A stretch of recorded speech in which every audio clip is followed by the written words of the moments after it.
호세아 2장 1절에서 13절까지 말씀입니다. 호세아서는 하나님의 명령에 따라 음란한 여자인 고멜을 아내로 취한 호세아 선지자의 이 개인적인 삶을 바탕으로 해서 부정한 백성을 향한 하나님의 심판과 사랑을 선포하고 있습니다. 특별히 오늘 본문이 속해 있는 호세아 2장 1절에서 13절까지 말씀인데요. 사실은 1절이 어제 보았던 말씀의 결론으로 보는 게 맞는 것 같고요. 사실 2장 2절부터 13절까지가 한 단락으로 크게 볼 수 있습니다. 그래서 2장 2절에서 13절까지 말씀은 하나님의 법정의 재판의 형식을 빌어서 피고소인인 이스라엘을 정죄하시는 그러한 장면을 기록하고 있습니다. 그리고 이제 내일 14절에서 또 2장 마지막 절까지는 하나님이 이스라엘 백성들을 또 얼마나 사랑하시는지 회복에 대한 부분이 나와 있죠. 자, 1절 말씀은 어제 말씀드렸던 것처럼 1장의 결론부입니다. 그래서 이스라엘의 회복에 대해서 말씀을 하고 있죠. 너희 형제에게는 암미라 하고 너희 자매에게는 루아마라 하라. 사실 호세아 1장 6절에서 호세아와 고멜 사이에 태어난 딸의 이름이 로루하마입니다. 즉 긍휼히 여기지 않았다. 로가 이제 부정어라고 말씀을 드렸죠. 아니다. 그러니까 긍휼히 여기지 않다, 이런 뜻입니다. 그리고 1장 9절에서 호세아와 고멜의 둘째 아들의 이름은 로암미죠. 암미가 백성이니까 로가 부정 접두어니까 백성이 아니다, 이런 뜻입니다. 그런데 지금 1절에서 하나님께서는 이스라엘 자손의 형제를 다시 암미, 즉 나의 백성이다, 이렇게 부르시고 그 자매들을 루아마, 즉 긍휼히 여기다, 이렇게 부르신다는 거죠. 자, 우리는 여기에서 한 가지 중요한 사실을 발견할 수 있습니다. 자, 분명 이스라엘 백성들은 현재 하나님을 떠나서요 바알 숭배의 음행에 빠져 있습니다. 그럼에도 불구하고 하나님은 그들에게 지금 회복의 약속을 주고 있습니다. 무슨 말씀이냐면, 다시 말하면 이스라엘의 회복은 미래에 있을 얘기입니다. 그렇죠? 하지만 그 회복에 대한 하나님의 약속은 지금 현재에 주어진다는 거죠. 이들이 지금 음행을 일삼고 잘못을 하고 있음에도 회복의 약속은 현재 주어지고 있다는 거예요. 이것이 우리를 굉장히 충격적으로 다가오게 합니다. 여러분들에겐 별로 은혜가 안 될지 모르겠는데 굉장한 은혜의 말씀이에요. 한번 생각해 보시죠. 사람은 현재 자기 자신의 상황과 형편이 좋지 않으면요 앞날을 내다보며 소망을 가지기가 참 힘든 존재들입니다. 이것이 인간의 한계예요. 그래서 우리는 하나님을 믿는다, 하나님의 사랑을 입었다라고 말을 하다가도 어려움과 고난이 오고 때때로 우리가 어떤 잘못을 해서 징계를 받아서 하나님께서 고난을 주시는 그러한 상황에서 우리는 하나님을 보기가 힘들어요. 이것이 인간의 한계죠. 하지만 하나님은 그렇지 않은 분이시라는 거죠. 가능성이라고는 눈꽃만큼도 찾아볼 수 없는 이스라엘 백성들의 행위로는 결코 1절 말씀처럼 암미나 루아마가 될 수 없는 지금 이스라엘 백성들을 암미와 루아마로 현재 부르시고 대접해 주신다라고 하는 거죠. 우리도 마찬가지예요. 비록 우리의 모습 역시 로암미와 로루아마입니다. 내 백성이 아니고 긍휼을 입지 않은 존재들로 살아가는 우리들입니다. 하지만 하나님께서는 말씀을 통해서 우리를 암미와 루아마로 불러주신다는 거죠. 로마서 5장 8절 말씀은 이렇게 우리에게 증거를 하죠. 우리가 아직 죄인 되었을 때 그리스도께서 우리를 위하여 죽으심으로 하나님께서 우리에 대한 자기의 사랑을 확증하셨느니라. 자, 우리가 아직 죄인 되었을 때, 즉 우리가 오늘 호세아 표현으로 빌어서 표현을 하면 어떻게 됩니까? 우리가 아직 로암미와 로루아마였을 때 그리스도께서는 우리를 위하여 목숨을 내놓으시고 우리를 암미와 루아마로 불러주셨다. 이러한 의미가 되는 것입니다. 자, 그런데요, 이제 계속되는 2절부터 말씀을 보시면 이스라엘에 대해서 하나님께서 다그치시는 말씀을 하고 있습니다. 너희 어머니와 논쟁하고 논쟁하라. 그는 내 아내가 아니요 나는 그의 남편이 아니라 그가 그의 얼굴에서 음란을 제하게 하고 그 유방 사이에서 음행을 제하게 하라. 자, 여기서 어머니는 1절에서 말한 고멜을 일단 1차적으로 염두에 두고 있는 표현인데요, 이것은 이스라엘을 의미합니다. 그런데 지금 왜 너희 어머니와 논쟁하라고 하나님은 말씀하고 있는 것인가? 자, 여기서 논쟁이라는 말의 의미는요, 소리내어 싸우는 논쟁, 고발하다, 이것을 의미하기도 하지만 다른 의미로 노력을 해라, 이런 의미를 동시에 갖고 있습니다. 다시 말하면 자녀로서 어머니의 악한 행동을 중단하도록 노력하라는 말씀입니다. 또한 논쟁이란 말은 많은 경우 법적 소송을 벌이라는 말로도 이해할 수 있습니다. 그러니까 쉽게 말하면요, 너희 엄마와 싸워라. 지금 엄마가 잘못하고 있는 걸 자식으로서 그냥 내버려 두면 안 된다. 싸워라. 어머니하고 이야기를 해야 된다. 이런 의미입니다. 지금 하나님께서 이스라엘의 자녀들, 백성들에게 이스라엘이라는 나라와 논쟁을 하라고 하는 것은 바로 악함과 대응해서 특히 음란이라고 하는 이 우상 숭배에 대해서 맞서 싸우고 악한 행위를 중단하기 위해서 노력하라, 이런 의미가 있는 거죠. 어머니와 논쟁하며 싸워야 되는 자녀의 마음이 물론 괴롭겠지만, 힘들겠지만 그것이 바로 어머니인 이스라엘, 오늘 우리에게 적용을 한다면 교회를 악에서 건져내는데 반드시 필요한 작업이라고 하는 겁니다. 자, 특히 지금 본문에서 얼굴에서 음란을 제하고 유방 사이, 즉 음란을 품고 있는 마음을 가리켜요. 이 마음에서 음행을 제하게 하라, 이렇게 말씀하고 있는데, 얼굴이라고 하는 것은 겉으로 드러나는 죄를 의미하는 비유고요, 유방은 드러나지 않은 은밀한 죄를 말합니다. 그러니까 드러난 것과 은밀한 것 모두를 다 들춰내어 싸워라, 이렇게 말하고 있는 거죠. 여러분, 사실 죄 때문에 싸우는 곳에는요, 아직 가망성이 있는 겁니다. 아직 그 안에 생명의 불씨가 있기 때문이죠. 그래서 오늘 이 말씀은 우리 자신이 변화될 때까지, 우리 교회가 변화될 때까지, 우리 사회가 변화될 때까지 말씀에 비추어 모든 악을 드러내어 끝까지 너희는 그리스도인답게 싸워라, 살아라, 이러한 명령입니다. 그래서 우리의 음란과 음행을 제하라, 이렇게 말씀하고 있는 거죠.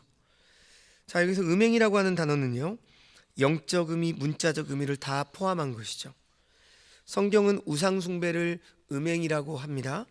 그러나 우상 숭배는 반드시 육적인 음행도 포함이 되고 있습니다. 특별히 이스라엘이 따라갔던 바알 사상은 음란한 사상이었어요. 여러분, 바알 신은 농경신입니다. 농사에 필요한 비를 내리는 신이 바로 바알이죠.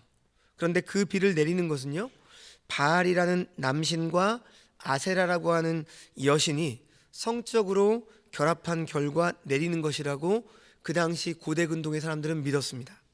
그런데 바알과 아세라가 결합하지 않으면 땅에 있는 사람이 하늘에 있는 신들을 자극하기 위해서 집단적으로 성적인 의식을 갖는 거예요. 그러니까 바알과 아세라 신들이 그 성적인 행위를 하지 않고 가만히 있으면 비가 안 오니까 그 비를 내리게 하기 위해서 땅에 있는 우리 인간들이, 지금 남자와 여자들이 그 신전에서 성적인 행위를 하는 겁니다. 그것을 보고 신이 격동을 하는 거죠. 인간이 저렇게 하는 걸 보고 흥분을 하는 거예요. 그렇게 해서 이제 바알과 아세라가 성적인 행위를 하게 되어지면 비가 내린다는 거죠. 이렇게 바알 숭배는 음란한 종교였습니다. 이스라엘이 바알 종교를 쉽게 버리지 못했던 것은요, 두 가지 이유죠.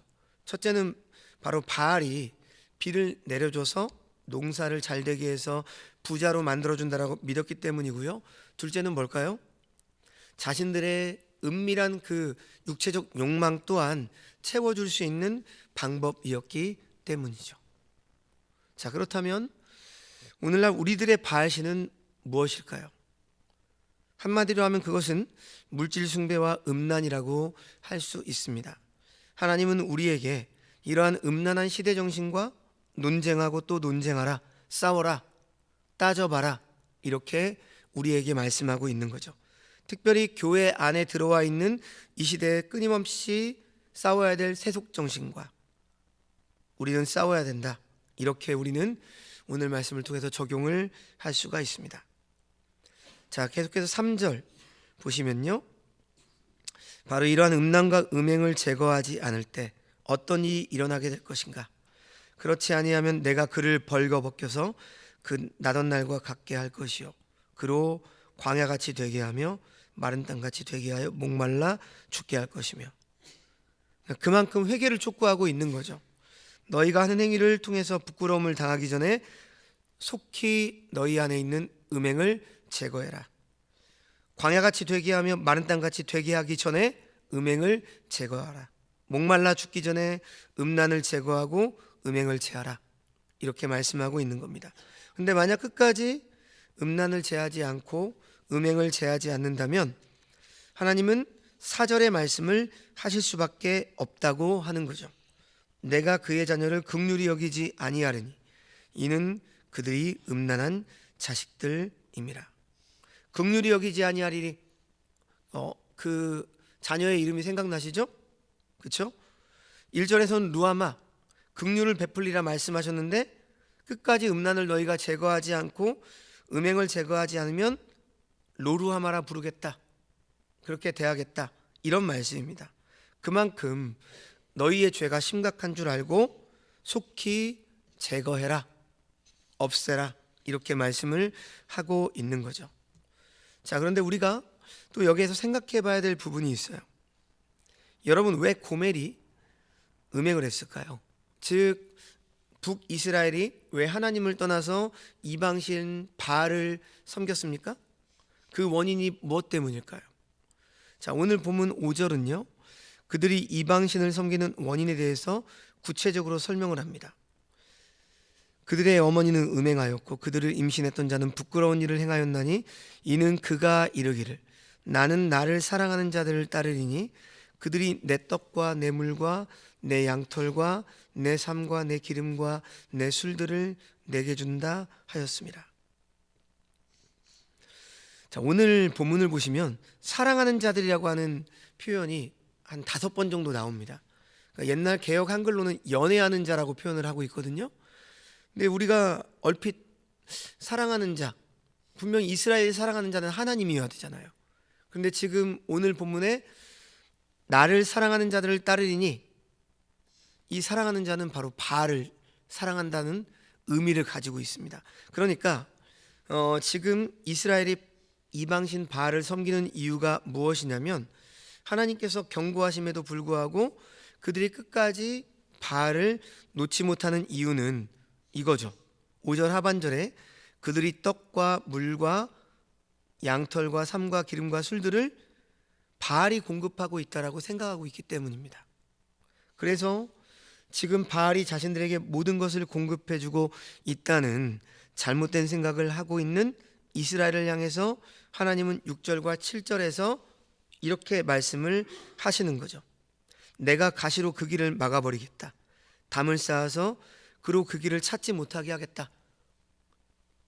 그가 7절에 그 사랑하는 자를 따라갈지라도 미치지 못하며 그들을 찾을지라도 만나지 못할 것이라, 이렇게 말하고 있습니다.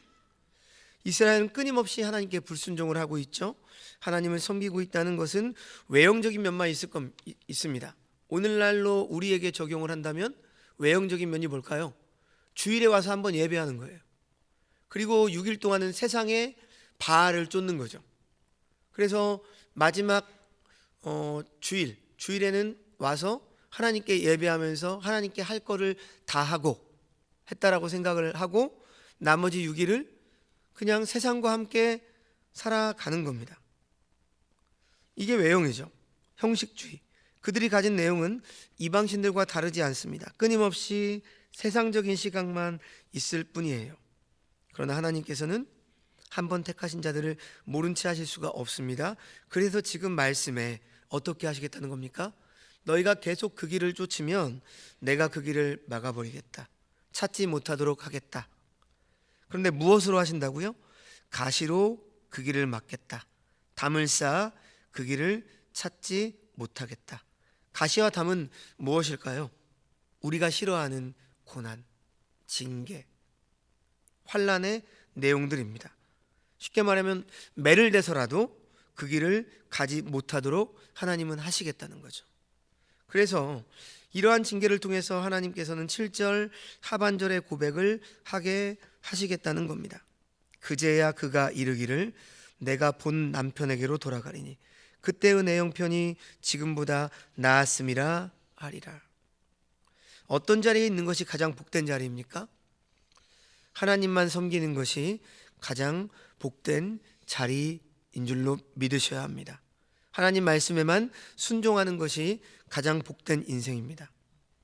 그런데 성도 여러분, 지금 이스라엘이 먹고 마시는 모든 것들은요, 사실 누가 주신 것이죠? 지금 이들은 바알이 주었다, 내가 사랑하는 자 바알이 주었다, 이렇게 생각하고 있어요. 그러나 8절을 보십시오. 곡식과 새 포도주와 기름은 내가 그에게 준 것이요. 여기서 내가 누굽니까? 하나님이죠. 하나님이 그에게, 이스라엘에게 준 것이다. 그들이 바알을 위하여 쓴 은과 금도 내가 그에게 더하여 준 것이거늘 그가 알지 못하도다. 그들은 알지 못했습니다. 그것을 인정하지 않았습니다. 오히려 그 모든 것은 이방신들이 준 거라고 생각을 했습니다. 그래서 그들은 이방신을 버리지 못했던 겁니다. 하나님께서 경고하시지만 그 경고조차 묵살할 정도로 그들은 지금 거짓된 확신을 가지고 있는 겁니다. 세상에서 6일 동안 세상의 방식대로 살면서 돈을 버니까 돈이 벌어지는 겁니다. 그래서 하나님의 말씀대로 정직하고 원칙에 맞게 사업을 하고 일을 하고 사람들과의 관계를 맺어야 되는데 그렇게 하면 돈을 못 벌 것 같은 거예요. 그러니까 세상에 나가서 세상의 방식대로 살고 교회에 와서는 하루 예배하며 신자인 척 살아가고 이렇게 살아갔단 말이죠. 그래서 어느 순간 세상에서는 하나님의 말씀대로 살면 성공할 수가 없어. 그래서 세상의 방식대로 살아가는 모습을 보이는 겁니다. 그래서 그들은 버리지 못하는 거죠.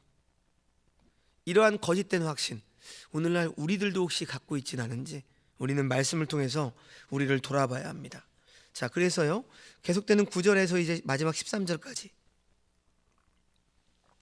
이 말씀을 보시면 하나님께서는 계속해서 너희들이 그동안 누리고 있는 모든 것들을 빼앗아 버리시겠다, 이렇게 말씀하고 있습니다. 자, 9절, 내가 내 곡식을 그것이 익을 계절에 도로 찾으며, 그러니까 열심히 내가 일해가지고 그 곡식이 익어서 소산을 가지려고 할 때 하나님이 찾아버리시겠다, 빼앗아 버리시겠다는 거죠. 내가 내 새 포도주를 그것이 맛들 시기에 도로 찾으며 또 그들의 벌거벗은 몸을 가릴 내 양털과 내 삶을 빼앗으리라. 10절 말씀도 보십시오. 이제 내가 그 수치를 그 사랑하는 자의 눈앞에서 드러내리니 그를 내 손에서 건져낼 사람이 없으리라. 자, 이렇게 말씀하시는데 9절 하반절에서 그들의 벌거벗은 몸을 가릴 내 양털과 내 삶을 빼앗으리라, 이렇게 말씀하셨는데 그 결과 수치를 당하게 하시겠다는 겁니다. 자, 그런데 누구 앞에서 그렇게 하겠다고 하시는 거죠? 그 사랑하는 자의 눈앞에서입니다. 여기서 그 사랑하는 자가 누구라고요? 바알신이죠. 이방신입니다. 그러니까 너희가 그렇게 나를 떠나서 섬기고 그렇게 따랐던, 그래서 모든 것을 준다라고 믿었던 그 사랑하는 자의 눈앞에서 너를 벌거벗겨 버리겠다, 너의 모든 걸 빼앗아 버리겠다, 이렇게 말씀을 합니다. 여러분, 만약에 바알이 살아있는 정말 참신이라고 한다면 그것을 가만 보고 있을 수는 없죠. 그런데도 바알은 아무것도 할 수 없다는 거예요. 왜? 죽은 신이니까, 우상이니까. 그래서 그 앞에서 그렇게 해버리겠다. 지금 하나님께서는 그 사실을 이스라엘에게 알리고자 하시는 거죠. 내가 내게 행하는 바에 대하여 어느 누구라도 도울 수 있는 이가 있느냐? 없다는 겁니다. 너희가 의지하는 바알도 내가 이렇게 행하는 바에 대해서 무엇 하나 할 수 없다는 거죠.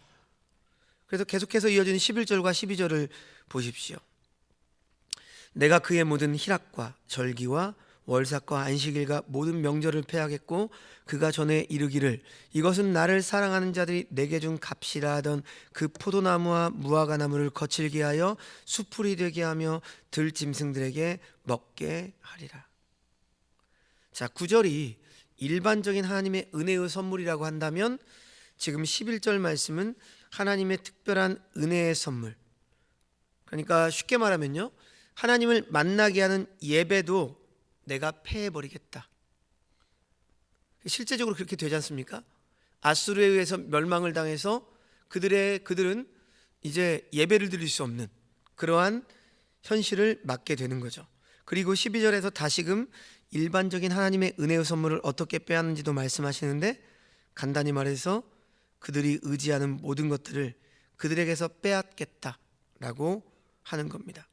그리고 마지막 13절 오늘 본문을 보시면 매우 심각한 경고를 하시죠.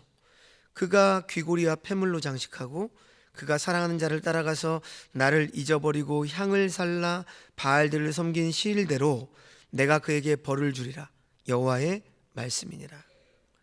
귀고리와 폐물로 장식을 했다는 것은 지금 바알에게 잘 보이기 위해서 자신의 겉모습을 치장하는 것을 나타냅니다. 그런 모습으로 이스라엘 백성이 사랑하는 자 곧 바알을 따라가서 하나님을 잊어버리고 향을 살라 바알들을 섬겼다고 하는데, 하나님은 바알을 섬긴 날수대로 이스라엘 백성에게 벌을 내리시겠다, 그대로 보응을 하시겠다, 이렇게 말씀을 하고 있습니다. 자, 오늘 말씀은 여기까지인데요. 말씀을 정리하죠. 사랑하는 여러분, 오늘날 우리는 주님을 잊어버리고 살지는 않습니까? 이 북이스라엘 백성들처럼요. 우리는 하나님을 잊어버린 이스라엘을 보면서 우리의 교훈으로 삼아야 합니다. 하나님의 은혜로 구속함을 받고 부족함이 없이 살게 되었을 때 우리도 하나님을 똑같이 잊어버리기가 쉽습니다. 혹시 우리가 어느 순간부터 우리가 누리는 이 모든 세상의 것들이 자신의 노력으로 얻은 것이라고 생각하지는 않으십니까? 자신이 목적이 되어서 그래서 살고 있지는 않으십니까? 그렇다면 지금 호세아서에서 이스라엘의 모습이 바로 우리들의 모습인 것입니다. 이 시간 호세아를 통해서 말씀하시는 이 경고의 말씀을 통해서 우리는 우리 자신이 주인이 되어서 있는 이 죄악을 깨닫고 회개하고 하나님께로 돌이키셔야 합니다. 그렇지 않으면 하나님께서 오늘 말씀처럼 우리가 가진 것들을 빼앗아 버리실 수 있습니다.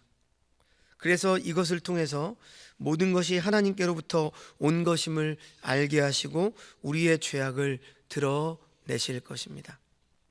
주님께서는 세상에 바람난 우리를 당신의 십자가로 그 피로 값주고 사셨습니다. 그러므로 이제 우리는 우리의 것이 아닙니다. 모든 것이 다 하나님의 것이고 주님의 것입니다. 우리가 이것을 어느 순간 망각하고 잊어버리는 순간 우리는 또다시 우상을 섬기는 자로 전락하고 말아버리는 것이죠. 종교적인 생활을 해도 우리의 마음이 하나님을 떠나서 세상을 향하고 있다면 그것은 음란이고 음행입니다. 우리가 이것을 반드시 기억해야 됩니다. 그래서 우리는 주님 앞에 서는 그날까지 영원토록 우리를 핏값으로 사신 우리 주 예수 그리스도의 은혜를 잊지 말아야 합니다. 그리고 그 은혜를 힘입어 살아야 하는 것이겠죠. 여러분, 호세아서 전체가 결론적으로 우리를 향한 하나님의 절대 포기하지 않는 사랑을 말하고 있음을 기억하십시오. 사랑하지 않는다면 그 사람을 쫓아가서 모든 걸 빼앗을 이유가 없습니다. 물론 하나님은 오늘날 이 세상에서 일어나는 무서운 데이트 폭력, 그런 의미의 사랑이 아닙니다. 우리를 위해서 모든 걸 내어주신 사랑이기 때문에 너는 내 것이기 때문에 그렇게 할 수 있는 거죠. 내 것이기 때문에 내가 너에게 준 것을 빼앗을 수도 있는 겁니다. 그것이 하나님의 권리죠. 그래서 그렇게 해서라도 절대로 내 것을 뺏기지 않겠다는 거죠. 내 백성을. 그래서 우리의 구원이 절대로 이탈되거나 탈락되지가 않는 거예요. 우리 인생을 희노애락 생로병사, 우리 담임 목사님들 자주 말씀하시죠. 우리의 인생의 모든 전 과정을 통해서 합력하여 선을 이루시는 분이 하나님이십니다. 여기서 말하는 합력하여 선을 이룬다는 건 뭐죠? 우리의 완전한 구원, 구원의 완성을 말하고 있는 거죠. 우리는 구원받지 못할 행동을 이 땅에서 하고 살아가요. 목사인 저조차도 하나님의 뜻을 어기며 살아갈 때가 있죠. 그러나 하나님은 우리를 절대 포기하지 않으십니다. 당신의 백성을 절대 포기하지 않으세요. 왜냐하면 나와 결혼했으니까, 내 신부니까. 내 신부를 어떻게 다른 세상에 내줄 수가 있습니까? 그러니까 내 신부를 찾기 위해서 하나님은 우리를 끝까지 사랑하시는 겁니다. 이것을 박영선 목사님은 하나님의 무자비한 사랑, 무서운 사랑 이렇게 표현을 했어요. 절대로 뺏기지 않겠다. 모든 것을 그 사람이 가지고 있는 모든 것을 빼앗아서라도 나를 보게 하겠다. 이게 하나님의 사랑입니다.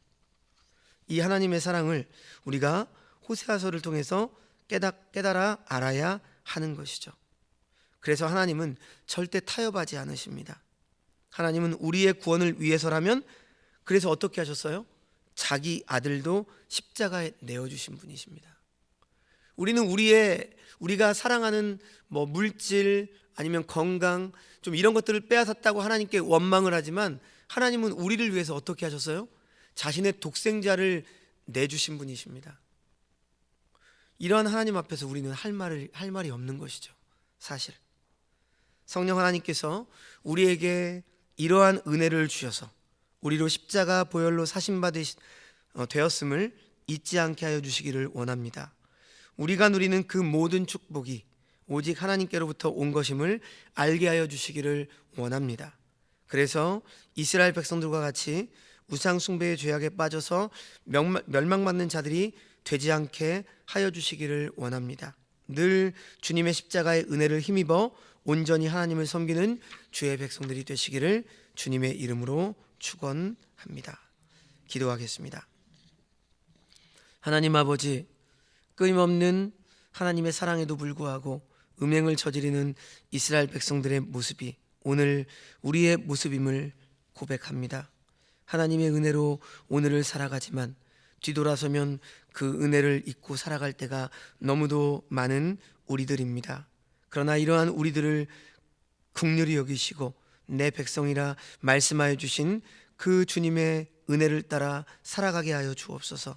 각자에게 주어진 삶의 자리에서 그래서 말씀대로 순종하며 하나님의 백성답게 하나님의 신부답게 정결하게 구별되어 살아가게 하여 주옵소서. 오늘도 하나님을 목적을 삼고 살아가기를 소망하며 모든 말씀 예수님의 이름으로 기도합니다. 아멘.